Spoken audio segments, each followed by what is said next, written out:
అందరికీ నమస్కారం. జొన్న రొట్టె వేస్తున్నా. సో ఫస్ట్ మనకి ఎంత పిండి కావాలో అంత కొంచెం క్వాంటిటీ తీసుకొని అందులో హాట్ వాటర్ వేసుకోవాలి. హాట్ వాటర్ వేసి ఒక స్పూన్తో ఫుల్ కలిపేసిన అనమాట పిండి మొత్తము.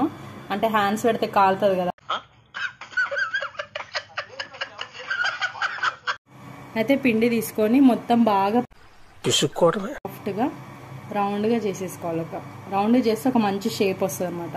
లేకపోతే షేప్ అవుట్ అయిపోతుంది కదా, మళ్ళీ రొట్టె కూడా షేప్ అవుట్ వేస్తే తినరు, మా వాళ్ళు తినరు అనమాట. అందుకే రౌండ్గా రావాలి. కింద పొడిపిండి వేసేసుకున్నా. పొడిపిండి వేసేసుకొని జస్ట్ ఇలా ఒక 2 సెకండ్స్ రౌండ్గా ఇలా అనేసుకోండి. అనేసుకున్నాక ఇలా చపాతీ కర్ర ఉంటుంది కదా, ఇంకా ఒత్తేసుకోవడమే ఇంకా చపాతీ కర్రతో. ఇలా ఇలా చాలా ఫాస్ట్గా అవుతుంది అండ్ పిండి కూడా వేస్ట్ అవ్వట్లేదు. సో మీరు కూడా ట్రై చేయండి.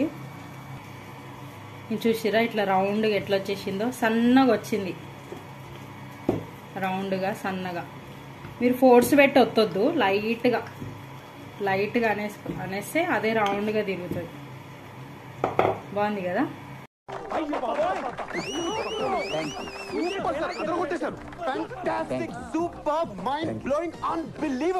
తీసేసుకొని పెంక మీద వేసేస్తున్నాం. చూసిరా ఇప్పుడు ఇలా వాటర్ పెట్టేసుకోవాలి. వాటర్ పెడితే కింద మంచిగా కాలుతుంది అనమాట. తిప్పినాక కూడా ఇది మంచిగా కాలుతుంది. ఒక క్లాత్ తీసుకొని వాటర్ పెడుతున్నాం. హ్యాండ్తో నాకు ఇబ్బంది ఉంటుంది, కాలుతుంది అనమాట. సో అందుకే ఇట్లా వాటర్ పెట్టేసి కాలిన తర్వాత తిప్పేసుకోవాలి రొట్టెని.